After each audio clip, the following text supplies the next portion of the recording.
Números capítulo 35.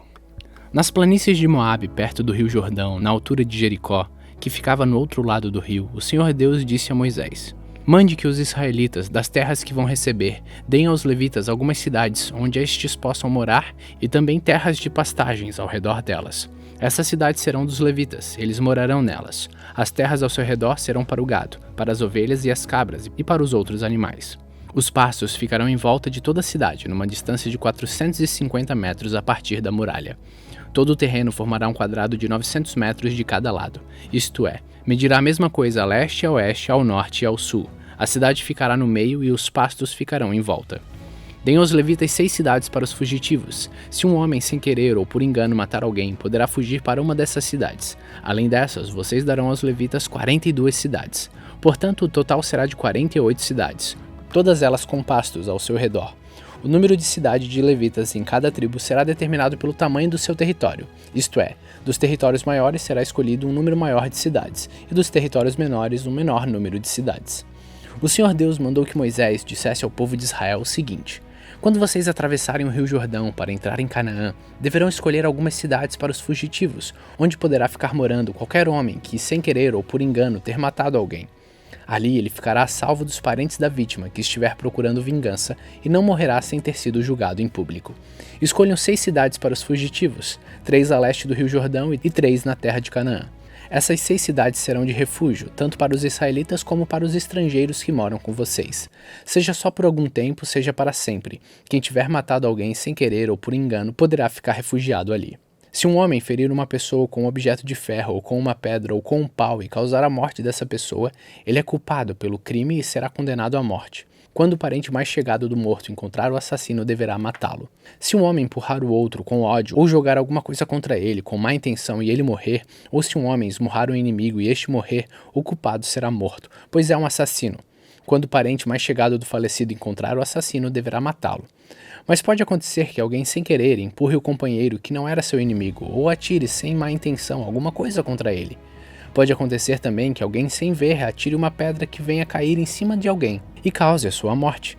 Porém, os dois não eram inimigos e quem matou não fez isso de propósito. Neste caso, o povo julgará a favor do que matou sem querer e não a favor do homem que era responsável por vingar a morte do seu parente. O povo deverá proteger o homem que matou sem querer, não deixando que ele seja morto pelo parente do homem que morreu. O povo o fará voltar à cidade de refúgio, para onde havia fugido, e ali o assassino ficará até a morte do grande sacerdote, que foi ungido com azeite sagrado. Mas se em qualquer tempo o homem que matou alguém sair da cidade de refúgio para onde havia fugido, e o responsável por vingar a morte do seu parente o encontrar, ele poderá matá-lo e não será culpado por essa morte. O homem que matou alguém deverá ficar na sua cidade de refúgio até a morte do grande sacerdote, mas depois poderá voltar para sua casa. Essas ordens serão uma lei para vocês e os seus descendentes, em todos os lugares onde vocês morarem. Quem matar uma pessoa será condenado à morte, conforme o que 2 ou mais testemunhas disserem. Uma testemunha só não basta para condenar alguém à morte. A vida de um criminoso condenado à morte não pode ser comprada com dinheiro, ele será morto. Também não aceitem dinheiro para libertar aquele que tiver fugido para uma cidade de refúgio e que quiser voltar para sua terra antes da morte do grande sacerdote. Portanto, não profanem com crimes de sangue a terra onde vocês vivem, pois os assassinatos profanam o país. E a única maneira de se fazer a cerimônia de purificação da terra onde alguém foi morto é pela morte do assassino. Não tornem impura a terra onde vocês vão morar, pois eu também estou no meio dela. Eu, o Senhor, vivo no meio dos israelitas. Números capítulo 36. O chefe de famílias dos grupos de famílias de Gileade, descendente direto de Maquir, Manassés e José, foram falar com Moisés e com outros chefes de família dos israelitas. Eles disseram a Moisés: O Senhor Deus ordenou que o Senhor distribuísse a terra ao povo por sorteio. Ele também ordenou que o Senhor desse a propriedade do nosso parente Zelofeade às suas filhas. Porém, se elas casarem com os homens de outra tribo israelita, a terra que foi dada a elas deixará de pertencer à nossa tribo e passará a ser da tribo daqueles com quem elas se casarem. Assim, irá diminuindo a parte que nos foi dada por sorteio. Porém, quando chegar o ano da libertação, a terra delas ficará definitivamente para a tribo daqueles com quem elas casaram, e não será mais nossa. Então Moisés, conforme a ordem do Senhor, respondeu aos israelitas o seguinte: Os homens da tribo de José têm razão. A ordem do Senhor para as filhas de Zelofeade é esta: Elas podem casar com quem quiserem, contanto que seja um homem de uma das famílias da tribo do seu pai. Desse modo, as terras dos israelitas não passarão de uma tribo para outra, pois os israelitas devem ficar ligados, cada um à terra da tribo de seus pais.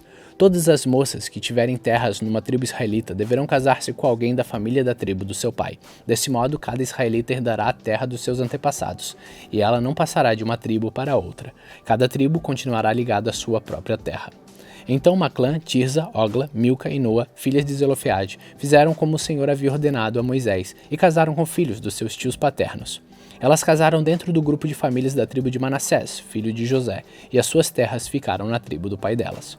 Foram essas as leis e os mandamentos que o Senhor deu ao povo de Israel por meio de Moisés nas planícies de Moabe, perto do rio Jordão, na altura de Jericó, que ficava do outro lado do rio. Hoje, no dia 79 de nossa leitura, terminamos o livro de Números, o quarto livro do Antigo Testamento. Salmos capítulo 79.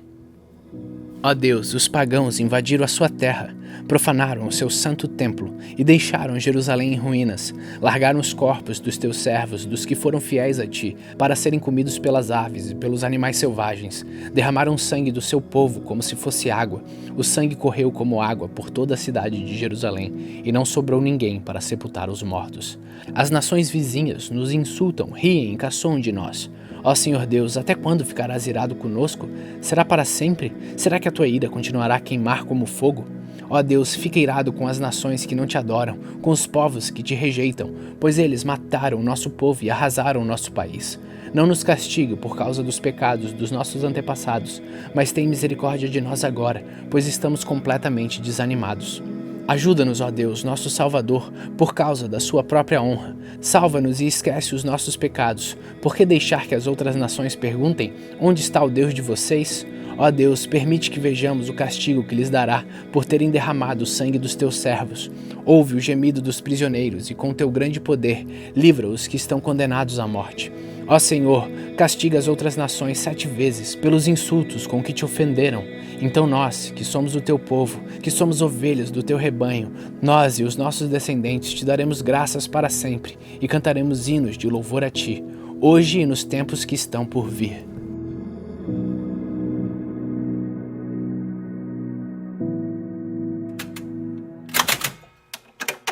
João capítulo 21. Depois disso, Jesus apareceu outra vez aos seus discípulos na beira do lago da Galileia, e foi assim que aconteceu.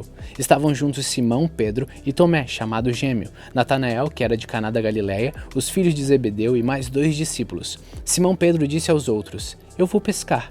Nós também vamos pescar com você, disseram eles. Então foram todos e subiram no barco, mas naquela noite não pescaram nada. De manhã, quando começava a clarear, Jesus estava na praia, porém eles não sabiam que era ele.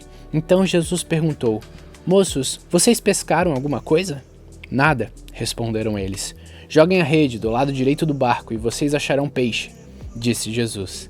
Eles jogaram a rede e logo depois já não conseguiam puxá-la para dentro do barco por causa da grande quantidade de peixes que havia nela. Aí o discípulo que Jesus amava disse a Pedro: É o Senhor Jesus. Quando Simão Pedro ouviu dizer que era o Senhor, vestiu a capa, pois havia tirado a roupa, e se jogou na água. Os outros discípulos foram no barco, puxando a rede com os peixes, pois estavam somente a uns 100 metros da praia. Quando saíram do barco, viram ali uma pequena fogueira, com alguns peixes em cima das brasas, e também havia pão. Então Jesus disse: Tragam algum desses peixes que vocês acabaram de pescar. Aí Simão Pedro subiu no barco, arrastou a rede para a terra. Ela estava cheia com 153 grandes peixes, e mesmo assim não se arrebentou. Jesus disse: Venham comer. Nenhum deles tinha coragem de perguntar quem ele era, pois sabiam que era o Senhor. Então Jesus veio, pegou o pão e deu a eles, e fez a mesma coisa com os peixes.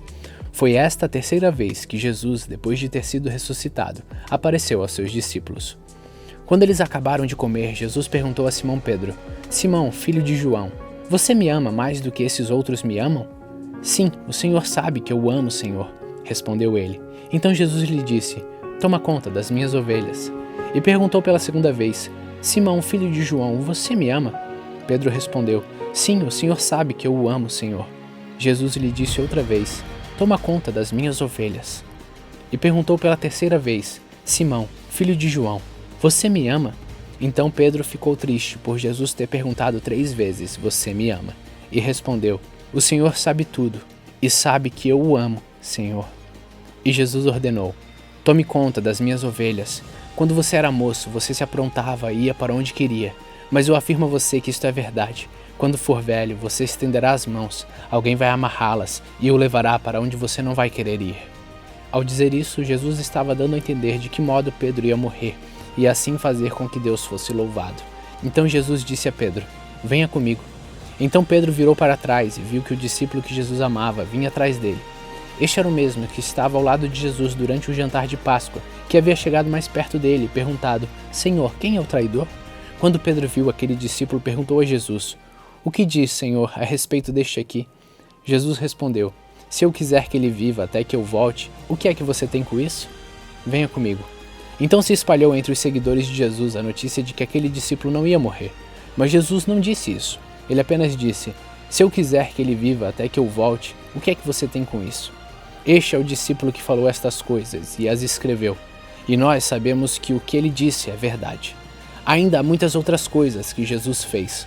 Se todas elas fossem escritas, uma por uma, eu acho que nem no mundo inteiro caberiam os livros que seriam escritos.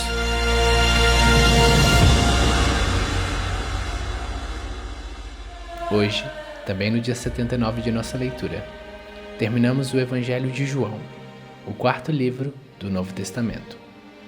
Continue faminto, continue humilde.